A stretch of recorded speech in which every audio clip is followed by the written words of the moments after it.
Va šitas kambarys, kur dabar yra... Va šitas kambarys, kur dabar yra berniukų miegamasis, tai būdavo 4 stalai ir čia auklėtos stalas, būdavo pamokų ruošiamasis. Mes čia ruošdavom pamokas ir mes čia būdavom nuo 4 iki 6 valandos. Nuo 6 taip ruošdavom mes pietauti. Tai eidom ten į valgyklą. Visai naktis skyrių tenais, būdavo bendri stalai, o šeimynos, o čia nebuvo miegamai, čia buvo ruošiamasis.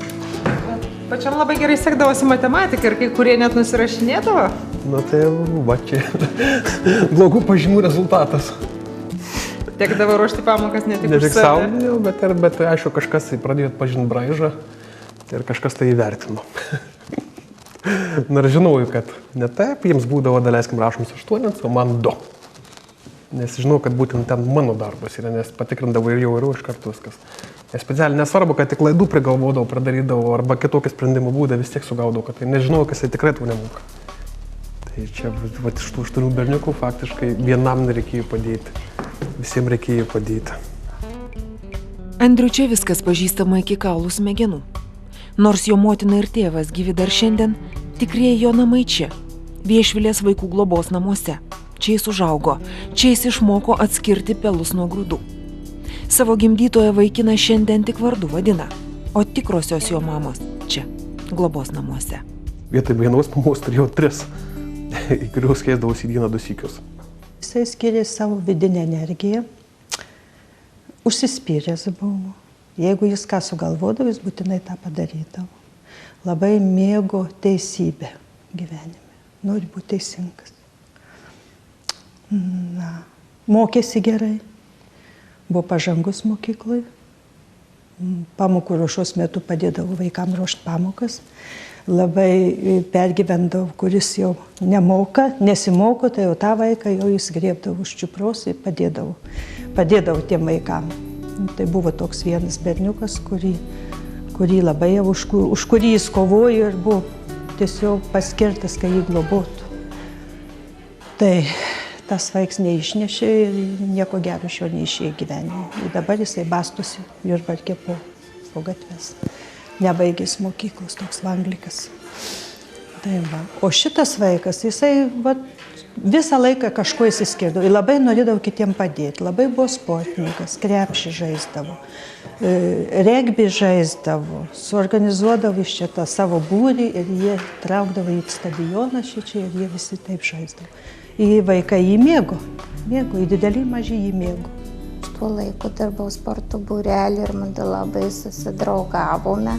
Buvo stiprus, energingas, toks nuoširdus, norėjo pakeisti aplinką ir sykio kaime pas tėvukų, pas save, eidavo jie užsidirbti pinigėlių, žvejot laisvalaikį leido. Pritapo jisai, geras buvo. Jį dar kiti kaip pedagogai truputėlį privengdavo, nes jis buvo stiprus, skriausdavo visi tas savo tokias tiesas įrodinėdavo. Įdomus jis toksai su savo išskirtinumu. Buvo jisai, žinojo, ko norėjo ir visada už savo tiesą kovodavo. Aš su viena labai susigyvenau augti labai gerai. Susigyvenau su viena, mes pasišnekėdavom, pabendraudavom. Nežinau, gal dėl to taip man pavyko išeiti, neatsidurti kažkokiai baloj. Ir man papasakojo apie gyvenimą, apie viską. Kažkaip pasiruošiau iš anksto. Šių moterų dėka Andrius šiandien tvirtai stovi ant žemės. Nors ne vienam jo vaikystės draugui jis siūbuoja po kojomis. Ir tiesioginė, ir perkeltinė prasme. Andriui degtinė tabu. Jis matė, kaip nuo jos degradavo motina, o paskui ir tėvas. Ir nors sakoma, kad mokomasi iš savų klaidų, Andriui užteko svetimų. Pats vaikystėje patyręs daugybę skriaudų, šiandien jis tiesia pagalbos ranką savo likimo sesėms ir broliams. Ir ašarą nubraukia, ir galvelę paglosto. Ir net matematikos pamoko. Bet atėjo savaitgalis, ką veikime svečius, čia pas tą nuvažiuosi, tas, išgeria, nevažiuojam, nuvažiuosi pas tą, tas irgi išgeria. Nevažiuojam, kur važiuojam, pas vaikų, važiuojam pas vaikų. Jie ne pas mažiukų, tai pas didesnių. O vaikai jūs laukia? Dar kaip. Ir vis klauskinasi, kada vėl atvažiuosit. Aš žinau, kad buvo padėkos diena Viešvilėje. Mes atvažiavom, biškį pavėluotai, nes man dėl darbo. Ir aš jau nuo pačių mažiausių grupė užšaukė, oi, tėtis atvažiavo. Na, šiaip, kol mes negyvenom, nebendravom, tai jisai važiuodavo vienas. O kai pradėjom gyventi mes kartu, mes važiuodavom kartu.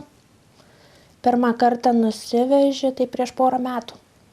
Prieš porą metų nusivežė, tai buvo pirmas kartas. Ir mes važiuojam iki šioliai.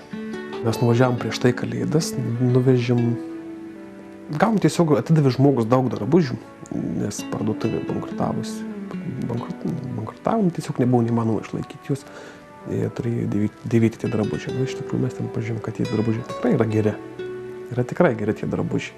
Mes paprašėm, kad jinai paaukotų tuos drabužius tiems vaikų namams.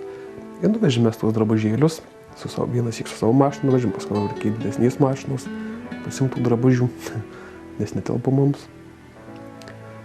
Tada nuėjom dar į didžiąją Maksimą, ten paškinėdom tokie žmonės, tai mums didžiausia maišą saldainių davė. Nuvažiavom pas juos ir paklausėm, kas ko norit. Jis pasakė, kad pieštukų, sąsiuvinių, rakečių, futbolo kamuolių, ten krepšinio kamuolių, tokios smulkmenos, lėlių. Pa šeimos vaiką paklaustų, pas mūsų dabar vaiką paklaustų, ko tu nori, tai pasakytų, kointerių, ten kompiuterių, ar dar kažko tais. O čia tokie pigiaus tos prekės, sakykime taip. Tikrai pigiaus.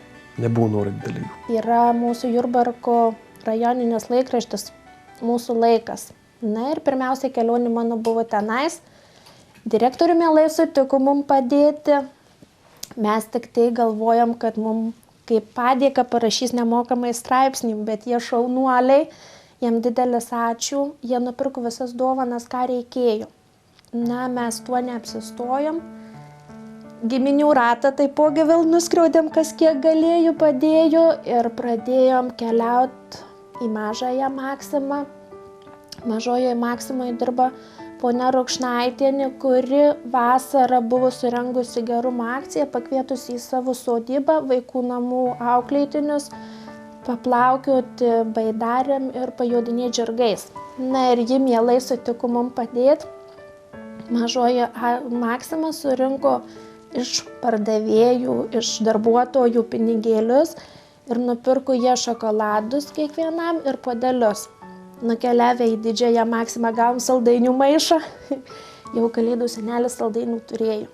Na ir keliavom ir kalėdų maišas buvo pilnas, buvo Kalėdų senelis susukęs į vaikų namus ir maišas jau buvo netuščias, vaikam buvo šventė ir mums taip pat buvo šventė. O dabar nuo dovanų likę šiek tiek pinigėlių. Na ir mes su Andrium nutarėm, kad vaikų namų Vaivorykštėje šeimynos poilsio kambarys labai jau negražus. Nes Andrius augo tenais, 10 metų vaikščiojo ant tų grindų ir sako, nenorėčiau, kad po 10 metų vaikščiotų vaikai dar ant tų pačių grindų. Nors Viešvilės vaikų globos namų direktorius sako, kad pastaruoju metu valstybės dėmesio stoka jie skųstis negalėtų ir Vaivorykštės šeimynos poilsio kambario remontas jau laukia savo eilės. Andrius kategoriškas. Tokiose nugyventose patalpose vaikams leisti savo laisvalaikio nedėra. Juk savo namuose ne vienas neapkęstume tokių aptrupėjusių sienų ar nušiapusių grindų, sako jis. O čia vaikų namai, kuriuose jie dar tik mokosi gyventi. Suprasti, kas gražu ir kas ne, gera ar bloga, tikra ar tik iliuzija. Žiūriu į šios jaunus žmonės ir širdis džiaugiasi. Rima su Andriumi nesiskundžia, kad jų namuose ankšta ir šalta. Nedejuoja, kad per krizę ir Andriaus alga sumažėjo perpus. Gyvenimo labirintuose suradę vienas kitą jie šypsosi ir svajoja apie svetimą laimę. Vienas žurnalistas sako, tu čia grįžti, grįžti į namus, sako, kodėl čia grįžti, aš turiu 25 vaikus. Kaip sako, turi, 25 vaikus, dabar kaip čia, suprast. Nu taip, 2 namie, 23 kaime pas močiutę. Nes ten kaimas, auklė močiutė. Tai taip, tiesiog, nežinau, pašaukims kažkoks.